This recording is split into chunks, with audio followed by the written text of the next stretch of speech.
Some of the top teams and players in the state are hitting LakePoint Sports this weekend for the Georgia Dugout Club tournament. Among them, Pope, the number 12 team in the PBR Georgia Power 25, led by Florida State bound James Tibbs. I'm Cory McCartney, along with PBR Georgia Scouting Director Phil Kerber, and we're joined by the Greyhounds outfielder. James, welcome in. Hope you're well. I appreciate it. Thank you for having me in, and excited to talk some baseball today. James is one of the top hitters in the state. Pitchers know who you are. It's no secret when you step up to the plate that there's a plan to attack you. What has gone into adjusting to pitchers, maybe pitching around you or throwing you more off speed?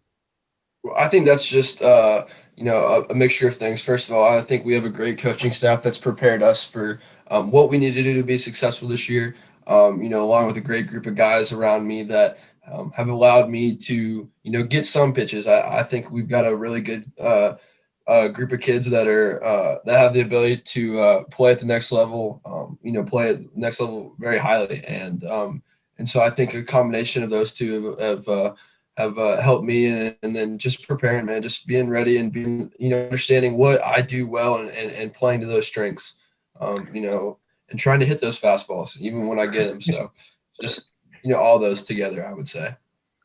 Well, James, I've seen an explosive pull side swing out of you. Some people have comped it to a guy like Jock Peterson, but how much of an emphasis have you put on trying to hit to all fields and to do it consistently and with power? Well, I mean, I can't give anybody the credit for that except my dad. Growing up, we watched a lot of Albert Pujols. So growing up, we were always trying to model his approach to the game. And one of those things he does was he never pulls the ball in the offseason. And for me to be successful, I always thought growing up, I wanted to be able to be powerful to the opposite field. And so, growing up, I never pulled a ball in the offseason. That was one of the things that we focused on. And so, for me, I always, focused on that. And it was always a big, that was an emphasis for me in the offseason as well as in the regular season, to be able to cover both sides of the plate and be powerful to both sides. I think that's something that not many people can do. And I think that's something that is a talent that, is something that's, really, really good to have. And so for me, I always wanted to be able to be strong to both sides. And that allowed me to, find success to both sides of the field. And actually I learned to hit the ball to the right side, to pull the ball just recently. So for me, it was kind of the opposite, figuring out how to pull a baseball was later in my life than it was earlier, I guess. So, that's just something that I think that is important to be successful, and especially with off speed and, getting pitched on the outer part of the plate. I think it's something that I can use, and have used. So, yeah, I think it's one of my favorite things that I've ever been able to accomplish. And I think it's the most important thing, a part of my swing. James, you're one of 6 returning stars at Pope, but you are also a team that lost 6 seniors to graduation. As a senior yourself, leadership comes with the territory. How have you helped establish yourself as a leader with this team?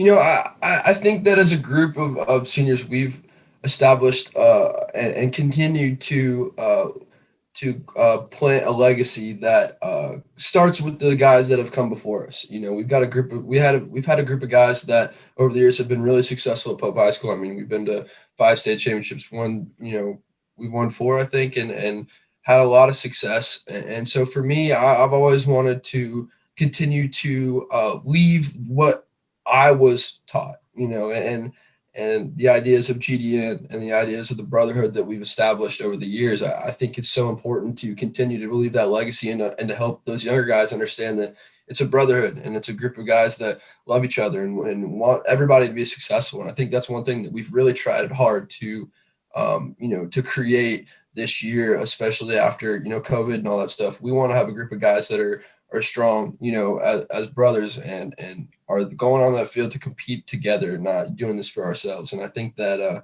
we've really done a good job of doing that so far. And I think we have a lot of younger guys that have bought into that program and bought into what we want to accomplish, not only as seniors, but as the coaching staff and our game plan towards the plate and in the field. So I think all that mixture of, of both those things have allowed us to, really come together as a team. And I'm really excited to see how we do this year. James, you're part of what at least one recruiting service has the top 10 class at Florida State. Two more Georgia players in this group, Brody Chestnut from Houston County, obviously Buford's Trayton Rank. How much have you already gotten to know those guys, and how excited are you to join them as you head to Tallahassee next year? Yeah, so me and Trayton have actually we played in the Astros together going back to 16U, and we always talked about going and playing together. So we decided that we were going to try and go at one school, and Florida State was one of the schools that we were both, that were interested in both of us, and we pulled the string, and I think we both are really excited about that. We plan on rooming together, I think, and then Brody, I've gotten to know him a little bit. He's a good guy, really, really solid on the mound. He's got plus stuff and a really good arm. So, from the little time I've gotten to know him, he seems like a cool dude. So I'm really excited to be down there with those guys, and it's going to be a blast. Those are a lot of good dudes, and we got a lot of talent coming in and a lot of talent that's going to return. So, really pumped for Florida State and what that has to offer. Aside from wanting to play with Trayton Rank at the next level, what else drew you to Florida State? Oh, everything. There's nothing that I could tell you there wasn't one thing. It was the family tradition. The tradition that Florida State brings. The program that's a powerhouse. They're good year in, year out, and they develop players, and that was what I wanted in a program. So when me offered me, it was a pretty easy decision, I would say. So I was really pumped to have the opportunity, and I can't wait to get down to campus. So it's gonna be fun. Well, I'm sure you're excited to wear garnet and gold, but first, I'm sure some unfinished business at Pope. James, we appreciate the time. Best of luck, and you, the Greyhounds, get things started in the Georgia Dugout Club tournament on Friday against Creekview. Thank you for having me. I appreciate the time.